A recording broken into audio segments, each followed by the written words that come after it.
नमस्कार दोस्तों, मैं हूं आपका अपना हेल्थ गुरु और आज मैं जिस विषय पे बात करने वाला हूं वो है वेट लॉस। तो दोस्तों मेरे पास कई क्वेरीज ऐसी आती हैं जिसमें लोग मुझसे ये पूछते हैं कि वेट लॉस करने के लिए उन्होंने अपना खाना पीना छोड़ दिया, पर क्या सही तरीका है वेट लॉस करने के लिए? आज मैं आपको एक ऐसा ही आसान सा तरीका बताने वाला हूँ, इंटरमिटेंट फास्टिंग।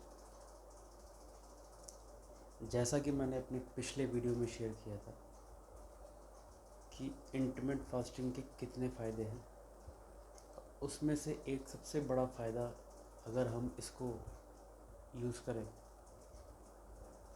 तो हम वेट लॉस कितनी आसानी से कर सकते हैं, जिसके लिए हमें कोई इन्वेस्टमेंट नहीं चाहिए। वो डॉक्टर हमारे शरीर के अंदर ही है।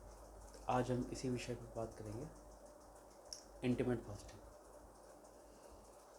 दोस्तों जैसा कि मैंने आपको बताया है कि अगर आप 16 घंटे की इंटरमिटेंट फास्टिंग करते हैं तो आप इतने बेटर रिज़ल्ट अचीव कर सकते हैं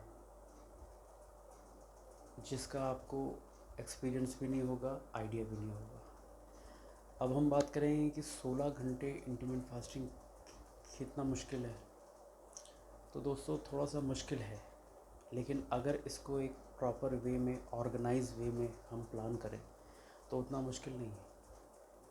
सपोज़ आपने रात में 8 बजे अपना डिनर फिनिश कर लिया, आखिरी मील फिनिश कर लिया।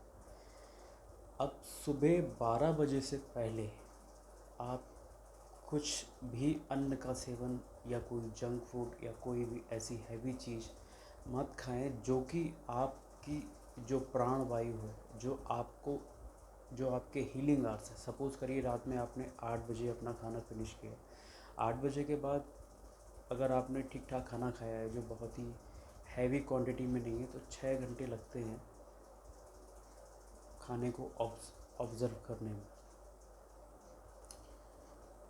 उस 6 घंटे के बाद जो आपके 12 घंटे हैं वो आपके हीलिंग आवर्स होते हैं। Healing hours in the sense कि वो आपके इलाज के आवर्स हैं, जिस पे हमारी प्राण वायु पूरा फोकस करती है। आपको जैसा मैंने पिछले वीडियो में बताया था कि प्राण वायु एक टाइम में एक काम कर सकती है। अगर आपने खाना खाया है तो वो खाना पचाने का काम करती है, उसके बाद वो बॉडी को हील करने का, यानी हमारे बॉडी का डॉक्टर प्राण वायु है। तो वो जो हमारे हीलिंग आर्ट्स हैं उनमें हम किसी तरह का डिस्टरबेंस ना पैदा करें तो हम बेटर रिजल्ट पा सकते हैं। उसके लिए आपने रात में 8 बजे अपना डिनर फिनिश किया और सुबह 12 बजे के पहले अगर आपको भूख लगती है या आप किसी चीज़ का सेवन करना चाहते हैं तो सबसे बेस्ट तरीका है वाटर इनटेक, कोकोनट वाटर या सब्जियों का जूस। हम जो डाइट चार्ट सजेस्ट करते हैं, फर्स्ट जब आप सुबह सो के उठते हैं और आपको भूख लगी है, मेरा अपना पर्सनल ओपिनियन है कि आप सुबह की शुरुआत गर्म पानी से शुरू करें। उसके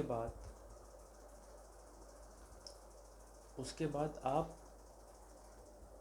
नारियल पानी या सफ़ेद पेठे का जूस आप ले सकते हैं। सपोज़ करिए आपने सुबह 10 बजे कोकोनट वाटर या सफ़ेद पेठे का जूस लिया, उसके बाद अराउंड 12 o'clock आपने फ्रूट्स का सैलेड,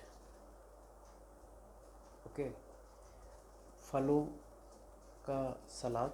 उसके बाद आप 2 बजे अपना एक डिनर, हैवी डिनर, जिसमें आपका रोटी, सैलड, दाल, सब्ज़ी, राइस लेना चाहते हैं तो राइस भी ले सकते हैं, नो इशू। बट प्रेफर करें कि राइस अगर आप लेते हैं तो ब्राउन राइस का सेवन करें। उसके बाद शाम को 4-5 बजे के अराउंड अगर आपको भूख लगती है तो आप कोकोनट वाटर का सेवन या जो गिरी होती है नारियल की उसका सेवन कर सकते हैं। उसके बाद आप रात में 8 बजे अपना रात का खाना डिनर फिनिश करें। ये डाइट चार्ट हम आपको सजेस्ट करते हैं। इससे आप देखेंगे कि कितना बेटर रिज़ल्ट आपको मिलता है। अंदर की डलनेस ख़त्म होगी, एक एक्टिवनेस आएगी आपके अंदर।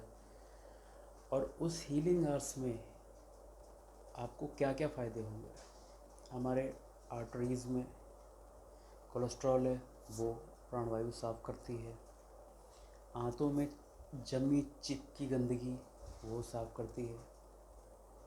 किडनी के आसपास जो भी प्रॉब्लम्स हैं उनको ठीक करती है।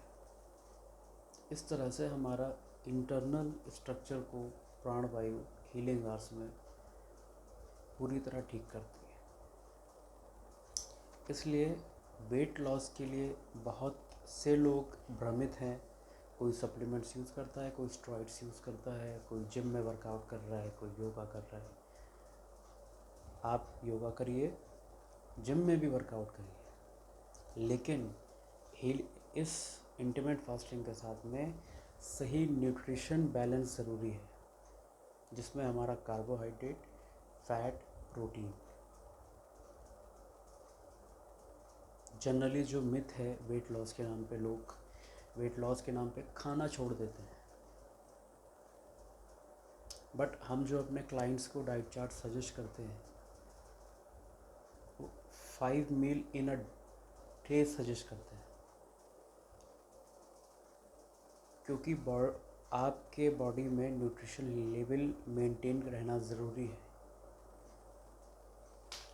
इसलिए दोस्तों, इंटरमिटेंट फास्टिंग के बहुत से फ़ायदे हैं और ज़्यादातर लोग इसको समझ नहीं पाते, अप्लाई नहीं कर पाते। अगर आपको लगता है कि 16 घंटे बहुत ज़्यादा हैं, तो मुझे लगता है कि 12 आवर्स तो हम लोग दे ही रहे हैं। अगर आप 14 आवर्स से शुरू करें, 14 घंटे से शुरू करें, 16 घंटे तक आप आराम से कर सकते हैं। आयुर्वेद में भी उपवास की एक बहुत बड़ी महत्ता ये बताई गई है, समझाई गई है, लेकिन हम अपनी हीलिंग आवर्स को डिस्टर्ब करते हैं कुछ ना कुछ खाते खाते खाते खाते। तो दोस्तों, इन दो चीज़ों को समझना ज़रूरी है कि आपकी फर्स्ट, अगर हमें वेट लॉस के अच्छे रिज़ल्ट चाहिए विदाउट एनी पेन, तो मेरा आपको सजेशन ये है कि आप इंटरमिटेंट फास्टिंग, सही न्यूट्रिशन डाइट, जो कि आप हमसे भी कांटेक्ट कर सकते हैं या किसी भी अच्छे कंसल्ट से आप संपर्क कर सकते हैं, जो आपको सही डाइट चार्ट के बारे में गाइड कर पाए।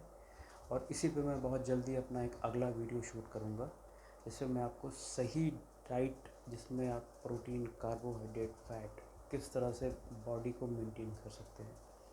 आइडियली हम कस्टमर का BMI कैलकुलेट करने के बाद उस हिसाब से फिर हम उसका कैलोरी इंटेक, कितना उसकी बॉडी को रिक्वायरमेंट है और कितना डेफिशिएट करना है, उस हिसाब से हम कैलकुलेट करके उसका डाइट चार्ट प्रिपेयर करते हैं। बट एक चीज़ का ध्यान रखिएगा, शुगर, अस्थमा, BP, हर क्लाइंट्स का डाइट चार्ट भी अलग होता है। इस चीज़ का ज़रूर ध्यान रखें। वेट लॉस के लिए सिंपल आप इंटरमिटेंट फास्टिंग और अपनी सही न्यूट्रिशन डाइट को फॉलो कीजिए और ज़्यादा से ज़्यादा वाटर इनटेक। इन तीन सिद्धांत पे अगर हम इन तीन सिद्धांत को अगर हम अच्छे से समझ लेते हैं और इस पे वर्कआउट करते हैं, तो हमें एक बेहतरीन रिज़ल्ट, आउटपुट वो आपको वेट लॉस का अगर आपका मोटिव है तो आप उसको गेन कर सकते हैं। तो दोस्तों, इसलिए वेट लॉस के बारे में मेरी आपको फिर यही सलाह है कि मिसगाइड मत हो। अपना खान पान असंतुलित करके आप वेट लॉस नहीं, बीमारियों को न्योता दे रहे हैं। इसलिए सही खान पान भी उतना ही ज़रूरी है। इस चीज़ का विशेष ध्यान रखें। और अगर आपको मेरी वीडियो अच्छी लगी हो तो मेरा वीडियो आप अपने दोस्तों के साथ शेयर कीजिए, लाइक कीजिए, सब्सक्राइब कीजिए, ताकि मैं आपके लिए अच्छे से अच्छा एक विषय उठा के उस पर वीडियो शूट कर पाऊँ। आज के लिए दोस्तों इतना ही। नमस्कार।